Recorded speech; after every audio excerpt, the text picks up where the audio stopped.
Do you not think that would be worth a try? Because I don't think a ginger I don't comic think is it's... recognised. No, I don't think it's worth a try at all. It's an awful lot of gadgetry for no avail. I think you should sell the cats.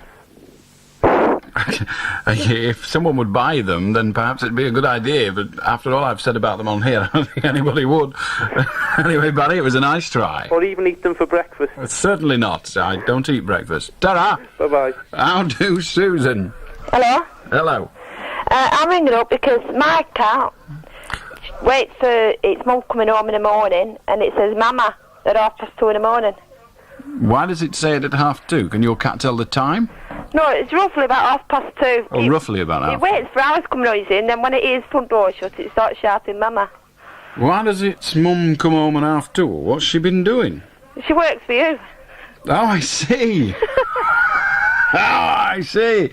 Well, give her my regards. Ta-ra. Ta-da. How do, Andy? Angie, sorry. Hello, Angie. Hello? Oh, we got you. How do? Hello. I'd just like to thank Carol for drawing a willy on my leg. Go away, you silly woman. Hello, Andy. Hello, it's Andy from Horwich. We had a problem with our cats a few years ago. Anyway, we got around that, no trouble. You know, it was the cat flap thing, and cats coming in. Yeah, very We good. bought a little dog. A bull terrier. Anyway, Yes. no more cats, that's fine. That's fine. But do you still have your own cats? Oh, our cat's fine, yeah, they sleep in the same bed. You see, I don't actually want a dog because they're stupid and dirty and horrible. You know, I've got a problem. I don't know if you can help me or not. Anyway, so the dog's okay, the cat's okay. Now we've got a couple of other visitors coming in, a little Jack Russell and a Scotch Terrier. And they're nice and friendly, they don't make a mess. Well, it's been going on quite a while, this, and the cat doesn't mind. They're all chummy and that. Anyway, what's happened, the bitch, the bull terrier, it's expecting now. Now, I know it's one of these two dogs, because it doesn't go out on its own. And I've followed one of them home, and I know where it lives. Now, I'm just wondering, I'm going after vets' bills to pay and that, pups to palm off and that. Have I any claim on the owners of these other dogs? That are, No. No, I mean, surely they have a duty of care to see that the dogs are... Of course they have a duty of care, but then so do you. And what if they just say, it never did it, sir? How are you going to prove it? I don't think you could have... test them or something, or... Well, a blood test won't prove it. It will merely agree that it's in a category, providing... Everything points towards it. I mean, But courts aren't interested in where things point. Courts are interested in evidence. Give us evidence. Prove it, in other words. No, it's not the sort of thing that's proved, is it? I mean, Quite. Hence my remark. There's naught you can do. Okay. Except perhaps buy a cork for future. Bye-bye. Okay, thanks a lot. Bye. Find Finesse in the Hounshill Shopping Centre and you found the handbag and luggage sale you've always dreamed of. Finesse is the handbag and luggage superstore selling quality handbags and luggage from all the leading names. So hurry to Finesse while stocks last. Up to 20% off selected any handbags, 20% off selected Samsonite, Antler and Delsey luggage, and a massive 40% off selected custom suitcases. So for those special sale bargains, remember to shop with Finesse. Hounshill Shopping Centre, Blackpool. Pie Motors for Ford. Pie Motors of Lancaster and Morecambe are making it much easier for you to afford a new Ford this year. Although officially prices went up on the 1st of January 1986, Pie Motors are still offering 1985 prices. What an amazing deal! Give yourself a great start to the new year with a Ford at 1985 prices. Hurry to Pie Motors while stocks last. Pie Motors, Parliament Street, Lancaster and Northgate, Morecambe. Pie Motors. Price Busters by Blackpool Tower is closing down. Everything must go by Saturday, January the 11th. Price Busters reopens Good Friday, March the 28th. Meanwhile, everything reduced with rock-bottom prices to clear stocks by next Saturday at Price Busters. How do, Les? Hello, Al. Hello? Yeah, I want to talk about guide dogs, please. And Go on. blind people in general. I am registered blind, you know, myself, like. And basically what I'd like to talk about is people parking vehicles on the pavement.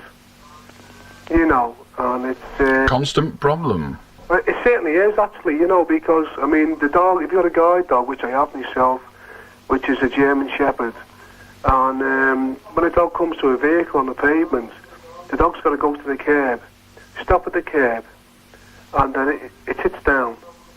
And then the next thing is, the dog's got to go in the middle of the road, walk in the road, so therefore you're taking your life, well, the dog is taking the life in your hands, you know what I mean, like? And walk around the vehicle and then get back on the curb again. Now, if it's a blind person with a stick, obviously he's going to walk straight into that article, whatever it is, or vehicle, you know what I mean, like? Yes, I'm sure that people that do that do it because they haven't thought about it, and highlighting the problem helps. There are some who are inconsiderate, but anyone that obstructs a footpath has to consider there are people that need to get down that footpath, such as yourself, people with no sight at all, people with poor sight, old and infirm people, and also, of course, women with prams, and men with prams occasionally, I'm pleased to say, these days. But it is a problem. You can only identify it and hope that others hearing the programme will cease to park their car on the vehicle. I must admit, I've been guilty of it. Park their vehicle on the road. Oh God, I'll get it right, yeah. Park their vehicle on the footpath, something of which I've been guilty as well in the past. Yeah, I understand it, yeah. We can only hope that anyone listening to this programme from here on in says, I will not park my car on the footpath again. Yeah, well, I hope that they actually do, because it is pretty bad, you know, because it happened to me one time. I was walking down the road there, and it must have been a transit van or a big truck or something like that, and I was out on the road there, and it must have been out on the road for a while. It might seem very small to amount of time to other people, but, I mean, you're out in the middle of the road there, you're walking about, what, I would say about, somewhere down about maybe 10 or 15 seconds or something like that. But if there's a vehicle coming the other way, you know, then the only thing you can do is stop. That's right. You know, and that's it. And hope the vehicle that they can see you. And obviously they've had maybe too much to drink or something like that, or you've had... Well, I think it's concise to say that it gives you and people like you an added risk to life that they can well do without. And for just a bit of forethought, we can alleviate it. Yeah, most certainly. Because I don't think people do it maliciously. I think they just do it out of idleness. They do it... I've done it out of idleness. They do it out of lack of consideration. I've done that as well. OK, Les? Yeah, I'm much obliged, Al, anyway. It's all right. It's all right. Cheers. Just say one thing before you go. Go on. Yeah, I was listening to your programme last week, and he was talking to a lady who was a confessed alcoholic, yeah? Yeah. And I must admit, I thought you give her very good advice there. OK, well, thanks very much, Les. OK. Anyway. Pleasure. Ta-ra. How do to Tony? Evening, Alan. Evening. Well, it's morning now, isn't it? Well, yeah, I suppose it is. Bit of advice, if you can, please. I know it's a bit late in the evening or the morning for advice. We made a household insurance claim in October of last year for a broken double glazing unit. Now, the insurance company have always been pretty good with our claims in the past, but for this particular one, we've heard nothing at all for about 2 months. So just before Christmas, my wife rang and asked if the claim was about to come through, because we already paid the glazier to come out and do the job. Yeah. And obviously we were waiting for recompense. Yeah. And according to the secretary that she spoke to, they'd sent the cheque out, and it had been cashed. Well. Now, obviously No, that's interesting, because the cheque will undoubtedly have been a cross-cheque. Well, absolutely. It should have been made out to myself. And from what she was saying, they've made inquiries with their bankers. And it has been signed on the back using someone else's name. Yes. And has gone through a Lloyd's bank. There is a very straightforward process. Please tell me, Alan. Right. You need to follow through the banking system who cashed it. Yes. You see, that cheque has gone through somebody's bank account, and it is possible to discover, without too much effort, should the banks choose to put their minds to it, who paid that cheque out. Now, they won't do it for you, but if you go to the police, someone somewhere has stolen that cheque. That's right. And that somebody deserves to be brought to book. Indeed. Let me give you one piece of information that you will reject totally. And that is that that cheque has probably been stolen by someone who has access to your doormat on the inside.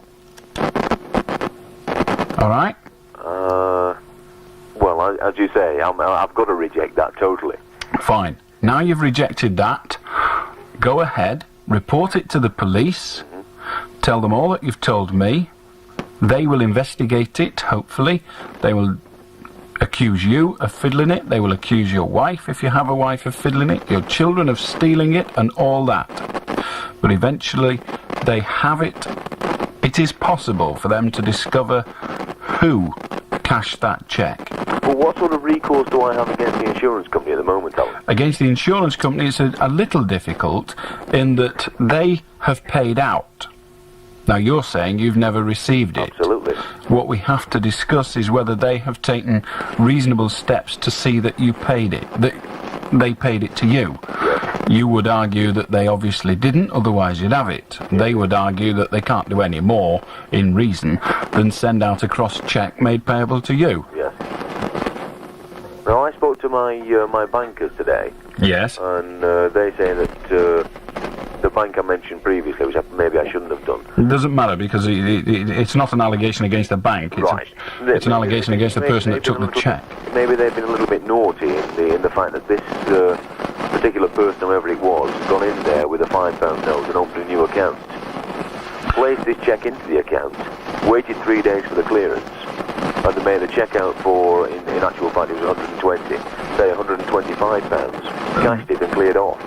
The problem there is, yes, that is possible, but before you can open a checking account, it is required that you give 2 references. Absolutely, I never thought about that.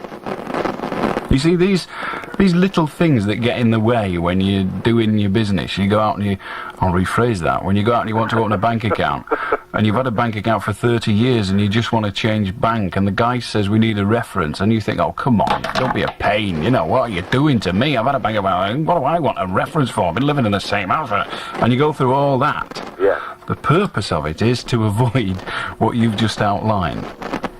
So I'm going to have problems, you think? I think you will have problems, yes. But if you persist with the insurance company, I'm fairly certain that they'll eventually cough up again. Right. Okay? But do report it to the police. So persistence is the answer? Persistence is always the answer. Thank you very much. All right. Ta-da. Bye-bye. That's the answer if you're trying to get through to this programme too. How do, Phil? Morning, Alan. Morning. Just got a quick thought for you. Go on. Rome was an empire, and it was ruled by an emperor. Britain is a kingdom, and we were ruled by a king. America's a country, and they've got... Now then. Yeah? We've heard it. Have you? Aye. Well... But they're right. Cheers. Ta-da. Sir. How do, Andy? Hello, yeah, I'm just ringing about me another insurance claim here. Go on. I've had the motorbike nicked from outside the front of the house. Yes. And on the policy, when I went to book it, I told them it was garaged, at the back of the house. Yes. And I was wondering whether I will still get paid out on the insurance with the bike being pinched from the front. The answer is possibly, but do you have a garage? Well, it's like a shed, it's not a proper garage. Is the bike normally in there? Yeah, it's just an odd night, I left it out on the front and it's got nicked. Providing you tell the insurance company that, and providing it's true, and providing they believe you, I don't foresee any problems. Yeah. Okay, thanks very much. All right. Yeah, thanks very much. Ta-ra. I'll do, Bernie. Hello, Alan. Yeah. I just want to know if there was anything you could tell me about, I've got a sister that works in a factory, and she's worked there for about 5 years now. Now, when it comes to her holiday, she's asked for permission to either have 2 weeks before or 2 weeks after a holiday. So, in fact, she has a month holiday. See, what it is, she's got the opportunity of going over to Australia, for a month, and they just turned it down flat. So basically, your sister has asked for leave of absence from her company, and they've said no. Yeah. Technically, there's nothing she can do about it. Well, is there no, like, the person she's seen or asked about this doesn't seem to be very good with the workers anyway. Is there anybody else she could see above him? Every company has to have an internal grievance procedure. Now, what she needs to do is to say to her, first of all, her direct superior, I wish to bring a grievance under the internal grievance procedure. Yes? Yeah. And then she can bring that grievance, first of all, to her direct superior, presumably she's already spoken to. If she's not happy with his or her decision, she can then go to the next stage. And eventually, if she wished to take it far enough, to the senior personnel officer, if they have such a thing, to decide whether she can or cannot have that time off. But she's under no legal right for having that time off. She has no legal right to have that time off. She has a contract to work X number of weeks per year. Yeah. And she has to work those weeks. I think it's irresponsible of the company, on the face of it, irresponsible of the company not to give her the time off, but it's their privilege not to. See, she's worked there for about 5 years. And let me ask you a question, Bernie. If the employer came to your sister and said, I'm sorry, we don't want you to work for the next 2 weeks, you're getting no money at all, go away, would she think it was a good idea? No. Clearly not. All right? Well, last year, while she was supposed to have 4 nights out. It really doesn't matter. Bernie, she's not entitled to that time off. She's asked for it, she's been told no. She can take that question a stage further. She can go to the next line. And if she gets no there, she can go to the next line until she eventually gets to the very top. But at the end of the day, she is not entitled to that time off. Yeah, but what I'm saying to you is she... But that's the answer to the question. Well, tell me what you want to say, but that's the answer to the question. It won't alter. I'm just trying to let you know that there are people in Liverpool that want to work. And at the same time, there are people that, try to get on in Liverpool. And trying to get on in Liverpool is just bad news. Well, that's quite possibly true. I don't understand what relevance that has to the situation we have at the moment. But there you are. Everyone seems to give us a stick about, whether we want to work or we don't want to work. Well, I don't give you a stick as to whether you want to work. Well, see, the thing is, last year she... Bernie, we've already established that your sister is not entitled to the time off. No more information will alter that, all right? Okay. Cheers. Good night. I'll do, Margaret. Yes, hello, Alan. It was some information I wanted, actually, if you could help me. If I've got it, I'll give it you. Well, do you know anything about the adoption laws at all? The answer to that question is yes, I know something, but I don't know so much. Well, I had a son adopted many years ago. Is it possible for the mother to trace the son? Will the Adoption Society allow the mother to trace the son that was adopted? The answer to that is it depends, but it is doubtful. There's certainly legislation been brought in recently which was not retrospective, and that is that if an adopted child wishes to seek its natural parents, it is entitled to make certain enquiries. However, there's no legislation provided in the other direction, to my knowledge.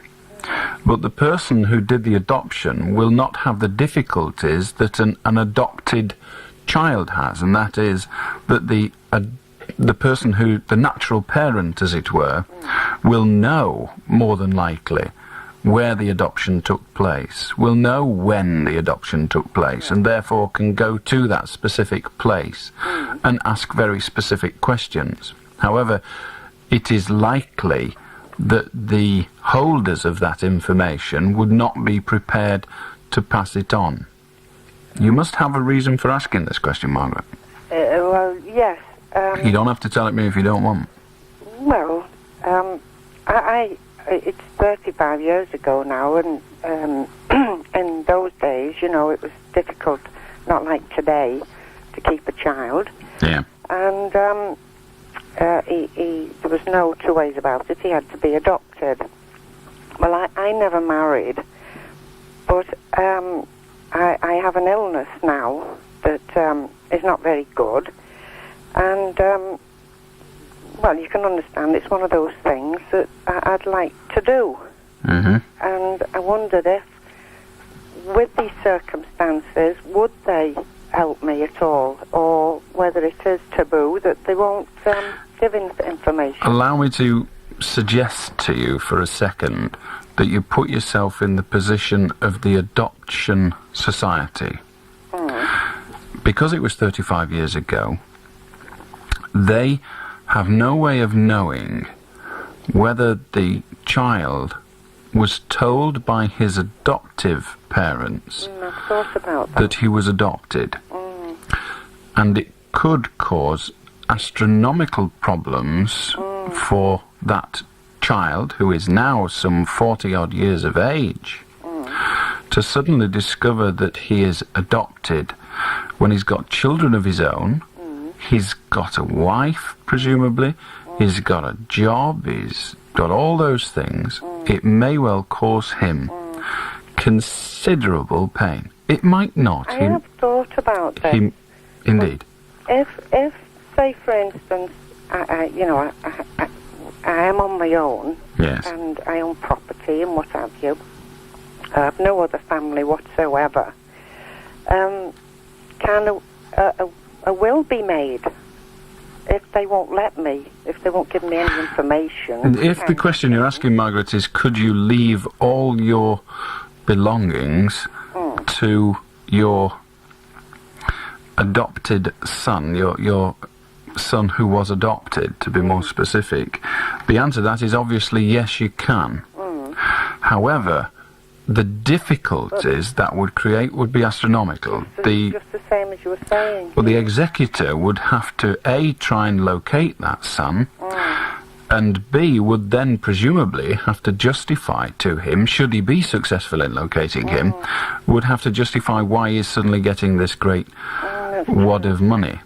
That's true. And I can think of a number of ways of disguising that wad of money.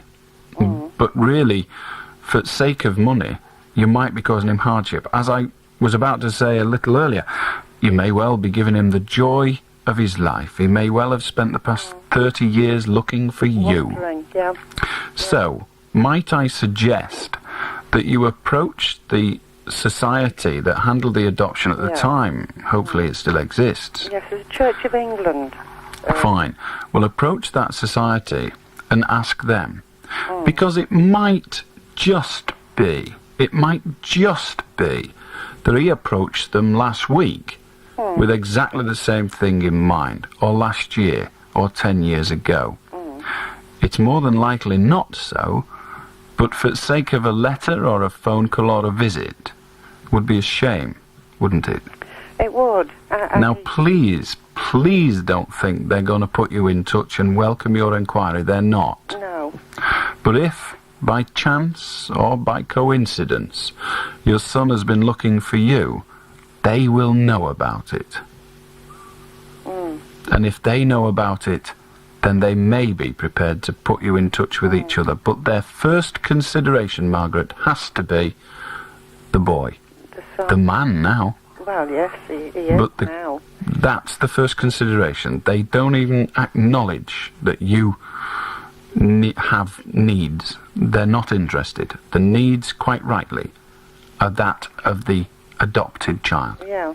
I have thought a lot about it. I have given it a lot of thought, and I wondered, and I thought, well, I wondered if you knew the laws, you know. Well, the laws changed, but they didn't change in respect of adoption that took place so long ago. No. And all I can say is from your point of view, for the sake of a letter, it might provide you with the happiness, the inquisitiveness, whatever, that you've got. It might satisfy that. It might just close the door forever, and at least then you've got an answer. Yeah, yeah. All right, love. Yes, thank you very much, Alan. Good I wish you luck. Thank Good you night. very much. Good night. Brenda, you're next. Here's the latest news from John Wilding. First, the bad news. The Ford Motor Company have increased the price of new Fords. But now here's the good news. John Wilding can still offer you new Ford cars at the old prices. An offer as good as this can only last for a short amount of time. So rush over to see the amazing deals John Wilding has to offer you. New Fords at old prices for a limited period only at Fairview Garage, Garstang. When you think about cars, it pays to think of John Wilding. John Wilding! It's the place to come, where shopping can be fun. Traders at the New Market and the M2 Market have a little something to clear up. You see, people don't seem to know exactly where they are. Pretty serious, eh? With so many other markets on Waterloo Road, it's easy to be led astray. But put it this way, if it's not over the road from the M2 Market, it's not the New Market. And vice versa. One faces the other. Got it? Good. And if it's not packed with bundles of bargains, it definitely isn't either. The New Market and the M2 Market, opposite each other on Waterloo Road, Blackpool. It's the place to come, where shopping can be fun. The New Market, Waterloo Road. I'll do, Brenda. Oh, Brenda's gone. On line 4, we have Molly. Hello, love. Hello, Molly. Hello. Now, I was in Lancaster Shopping Centre the other day, and some young man pinched me handbag as he was. I hit him with my umbrella. Now, can please take me to court for that, Alan? Only if they catch you. Pardon? Only if they catch you. I was seen doing it, love. You were seen doing it. Have the police said they're going to get you? They could be taking me to court, love. Now, They could be. Well, if they do, they can. If they don't, they won't. Now, he was taking me handbag. I don't know who's took your handbag. He was taking me handbag, lad. Oh, I see. Has he made a complaint to the police? I've made a complaint and he... Has he made a complaint to the police? Yeah, aye. He has? Then he's a prat. Hit him again. How do, Ron? Good morning to you, Alan. Can hardly hear you. You'll have to shout. Good morning to you, Alan. How do? At 11:45, when I started dialing, I was going to make a request to you to see if you could extend your 7 seconds delay. The reason being that on a couple of occasions I've spoken to you, having finished the conversation, I've put the phone down, dashed down the hall, fallen over the Action Man tank, burst through the door, hit my son who's carrying his supper tray out. The mug has sort of escalated and hit my wife on the head. The remnants of the mug, the coffee, have put the gas fire out, and I've lain straddled over the settee to hear you saying, "Thank you for your call, Ron, good night." And What I suggest you do is shorten your all. oh God, yeah. But having said that, since sort of starting to dial you, heard the remark about Alex Higgins, and I heard the remark briefly that, you know, he's done such a lot for snooker and so on.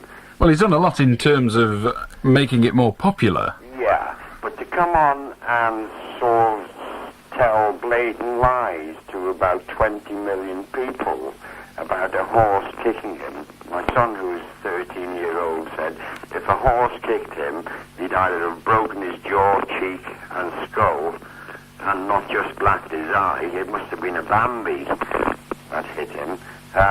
I find, you know, a bit disconcerting. But Mrs. Thatcher lies every week to everybody. So why? Well, yes, but why do we expect them? Why do we expect our snooker players to be fine, upstanding citizens when our prime ministers skullduggerers? Good point, but nevertheless... Listen, Heseltine has just been accused of lying. Pardon? Heseltine have just been accused of lying. The Attorney General, one of Heseltine's colleagues in the Cabinet, has just accused Heseltine of lying. So we can't really expect snooker players, who we all know are only good because of a bad childhood. We all know the story about snooker, don't we? Yeah. Sign of a bad bringing up. What do they say? spent youth. That's it. That's the term I was looking for. So why do we expect them suddenly to be fine, upstanding citizens? Some of them are. Some of them aren't. Absolutely, I couldn't agree more. Well, I don't know why you rang then. Sorry? I don't know why you rang then. Well, catching man tangent. Yes, you just like falling over, don't you? You should drink a bottle of whiskey. That has the same effect. Good point. All right, Ron. Anyway, thanks, Alan. Thanks very much. Good night. On your marks, get set, go. He's off. Hurtling down the hall like nobody's business. How do, Tony? How do, Alan?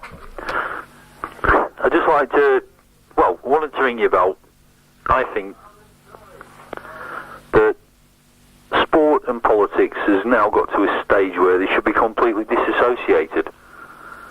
The amount of political gain being made from sportsmen is ridiculous. Explain yourself. Well, take for instance the cricket tour over in Zimbabwe at the moment. Yes.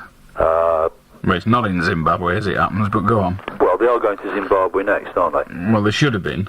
Well, the England B team are going to Zimbabwe. They should have been. Yes. Now, the Zimbabwe Sports Centre has said that they will accept the England B team if 5 of the players that are supposed to have sporting affiliation with South Africa will sign a statement saying that they totally disagree with apartheid. Mm-hmm. And yet, one of those players, in fact the English captain, led an English county cricket board team over there last year. Over where? In Zimbabwe. Yes. Having signed exactly the same sort of declaration, and yet he's still banned this year. Yes. Or they've cited him again. What are you suggesting should happen, Tony? I'm suggesting that if a sportsman wants to play sport, then the politics of the person he's playing against have nothing to do with the sport. Okay, there is a minor problem with that, in that various nations of the world got together and signed a document called the Gleneagles Agreement, because it was signed at Gleneagles. Mm-hmm. Now, some of the countries that signed that agreement have more control over their citizens than our own government has. Yeah. So our own government is entitled to say to its citizens, we don't think you should do that, we don't think you should do this, but they can't actually stop them doing it in terms of playing sport in other countries. Countries like Zimbabwe can actually prevent, and do prevent, their sports people from getting involved in issues and getting involved with countries that are politically diametrically opposed to Zimbabwe and all it stands for. And so the Gleneagles Agreement weakness is in the degree of control other countries have over their players. It puts Britain in a difficult position. The government don't want our players to go to South Africa. Quite happy to have our arms salesmen to go to South Africa, of course, but they don't want our football, rugby, cricket and all other sports players to go to South Africa. So the difficulty isn't with the agreement, the difficulty isn't with foreign governments, the difficulty is, as you say, with the whole mix of politics and sport. But to merely make the statement that it's time they separated, well, is it time they separated? Would you like to see players welcomed in countries after they've been in other countries that are diametrically opposed to them? Yes, I would. You would like to... Without any shadow of a doubt. I mean, to draw a local comparison within sport and politics, I should think every town in Lancashire has a Conservative club and a Labour club. Now, both of them will be playing in the same darts, dominoes, snooker, whatever league. Uh-huh. Now, because they are politically opposed, should they not play each other? The answer to that, in my view, is no. They shouldn't be restricted. They should do whatever they feel like. It is only a game. And I also agree that if a player wants to go to South Africa to play his or her sport, then I defend his or her right to do so. I think they're wrong to do so. I think they're very wrong to do so. And I most certainly would not go to South Africa to earn money or play sport. However, I defend people's right to do it.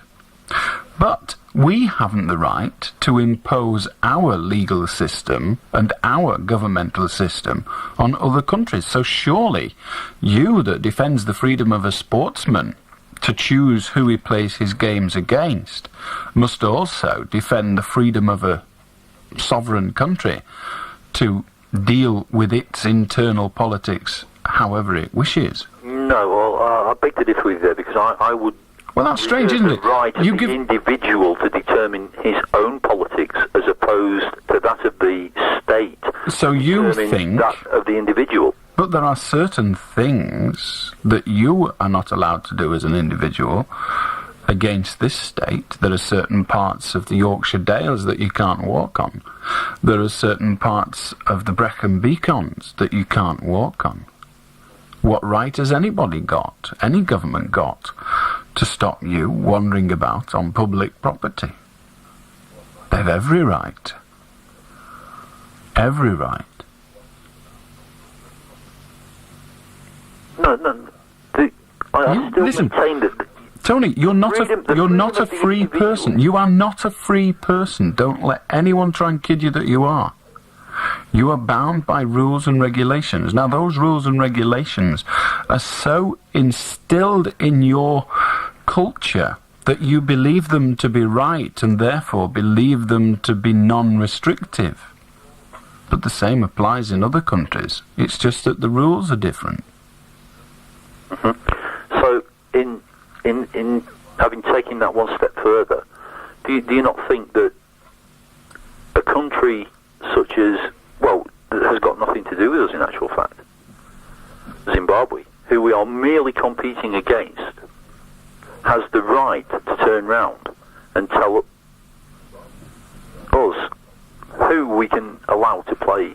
No, it doesn't tell us who we will allow to play. It doesn't tell us that at all. Zimbabwe doesn't say to Britain or to England, in the case of cricket, you will not select those people. It says...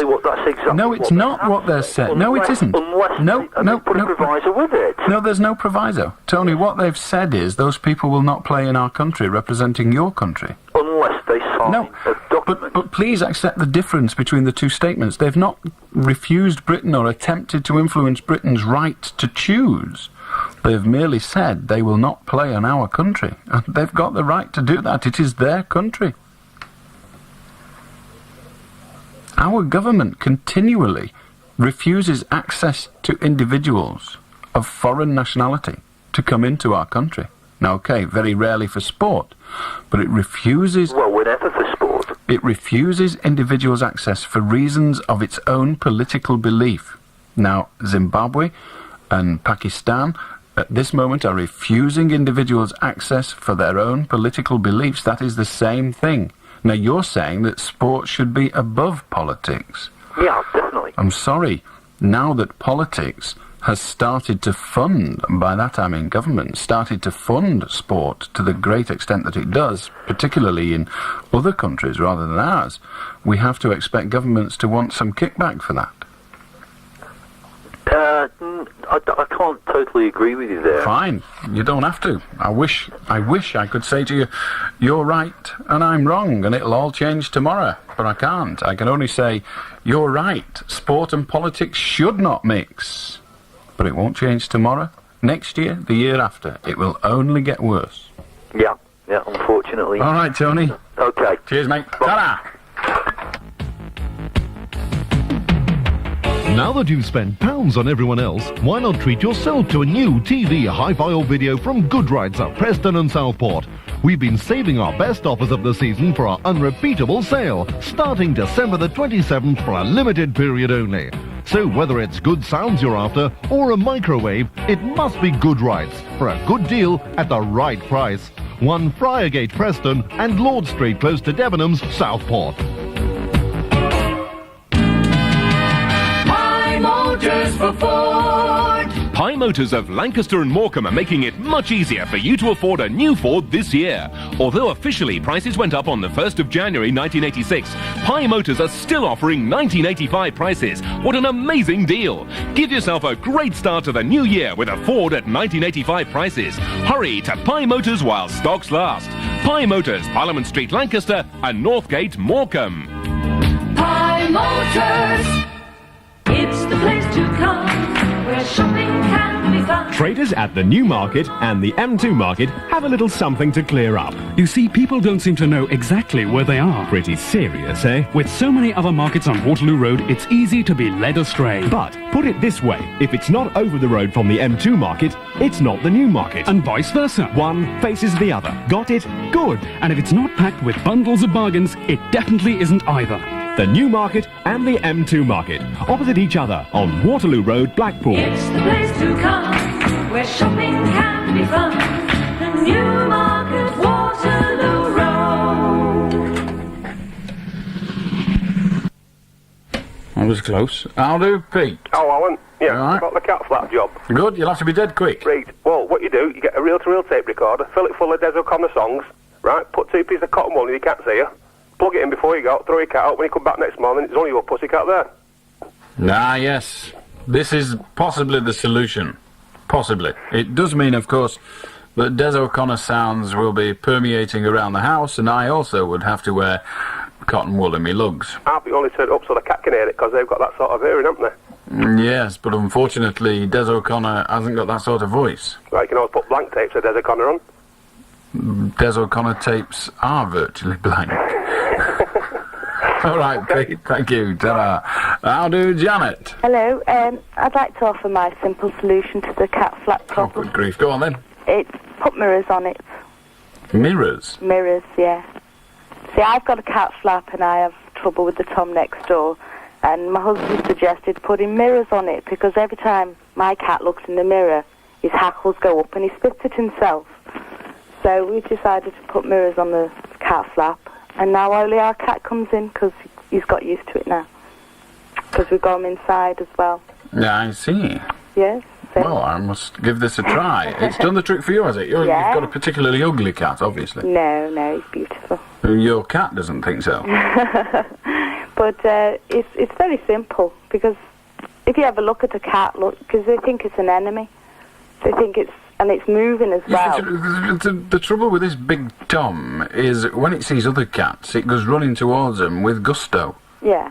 So when it sees this other cat in the mirror, it's going to go running towards it with gusto and come through the cat flap like a ton of bricks. Ah, but it won't actually get there, because it'll see it's moving as well. But you see, even other Toms that go running towards it decides to scrap. No, I don't think it'll work. I think it will merely see it as, hey, there's a scrap here, I'm having some of this, smart, and off it goes, hurtling towards the door like nobody's business. It's done the trick for me anyway. Okay, well. And actually, about the dogs that sniff out the drugs, their actual working life is 5 years, because after 5 years they go blind and they lose the sense of smell.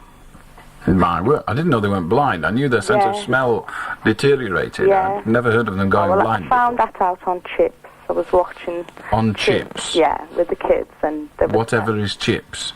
No, the motorbikes. Oh, that? Yeah. Well, I don't think I really give much credence to information gleaned from some American soap opera. Yes, well, what do we expect in America? You said after 5 years that they lose the sense of smell. That I accept. It can't work like that. And then this one dog that was on it was going blind as well through the drug sniffing. Well, that one dog I'm prepared to accept, but as a policy, that's no. That's what happened to the majority of dogs. So you say. All right, Janet, thanks very much. Thanks. Ta-ra. Bye. Final caller tonight. You'll have to be very quick indeed. David, how do you see you? Hello, Alan. I'd just like to offer a bit of advice, actually, to somebody who was on earlier on. Okay, we're very short of time, so you'll have to be very quick indeed. As far as a lease is concerned, I don't know if you remember the call. Yeah, I do. It's on about a lease. You'll have to be quicker. Anyway, it's up to him. He's going to sign that lease. It's a contract between him and the landlord, and it's up to him to get as much written into that lease as he can. Indeed. Purely and simply, he wants to get everything he can out of the landlord, and they'll have to come to some agreement in a central point Superb. Let's hope the solicitor we advised him to go to tells him exactly that. Well, we haven't got time for another thing. Very sadly, we've not got time for anything. Say good night. Good night. Good night. I'm sorry, but there's about 10 seconds left before the 2 o'clock news, and then, horror of horrors, Webster's with you till 6 in the morning. I'll be back tomorrow night at 10. Till then, ta-ra! Red Rose Radio. For 2 o'clock news, this is Therese Birch. The INLA hunger strikers in Ulster have ended their fast, believing the government is about to grant them early appeals. But the Northern Ireland office denies there have been any concessions. The first to give up the fast, Bobby Tohill, who'd gone without food for 3 weeks, made his decision during a visit by Labour peer Lord Gifford. The barrister, who's taken a keen interest in Supergrass trials, says Tohill's sure the government's given way. He has received assurances or indications that satisfy him, and he, in good faith, believes, and this is common justice, I mean, that these men who have been awaiting trial for 2.5 to 3 years, and sometimes more, should have an early appeal. Police with tracker dogs are searching a wood in Berkshire for clues after a dead woman was found in the back of a car with a knife through her heart. The woman in her early 40s had apparently driven to the isolated wood near Newbury with a man. Ambulance crews called to a fatal road crash in Sussex have been shocked to discover that one of the victims was their boss. The 58-year-old Chief Control Officer for the East Sussex Ambulance Service had been driving home from work when his car collided with 2 other vehicles. Also killed in the accident was a 30-year-old man. Transport Secretary Nicholas Ridley flies to France today with the government's final choice for a fixed link across the Channel. The 2 favourite schemes are the Channel Tunnel Group's plans for a rail-only tunnel and the Channel Expressway project for a combined road and rail link, which is thought to be favoured by Mrs Thatcher. Des Vahi reports. The Transport Secretary will be presenting the British case for a combined road and rail link to the French, who are believed to prefer the rail-only tunnel. There is more French involvement in this, and it's possible the British may accept it, with a separate road link pencilled in for the future. Mr Ridley reports to the Cabinet on Thursday, and the final decision will be announced by the Prime Minister and the French President on January the 20th. After 200 years of talk of a Channel tunnel, both governments are prepared to move quickly to reap the political benefits of job creation in a grandiose scheme. Des Vahe, IRN, Westminster. Snooker player Alex Hurricane Higgins has come clean about what caused his black eye. Sporting the shiner in front of millions of television viewers during a match, he said a horse had kicked him. But now Higgins, who's bound over to keep the peace after a furious row with his wife, has admitted he was lying. In fact, he'd had another argument, this time with a fellow snooker player. During this big match with Dennis Taylor, I didn't want the press to know anything about this because the match was very important, and it was a disagreement between myself and Paul Medati. The disagreement, it was settled amicably. I mean, like... That's amicably, is it? Yeah. Well, you want to see the other fellow. A major security alert near the home of Lord Whitelaw in London has ended with police bursting into a Chelsea flat and seizing 2 air rifles. Police are still searching for a Malaysian businessman who lives in the flat but was out when they broke in. Independent Radio News.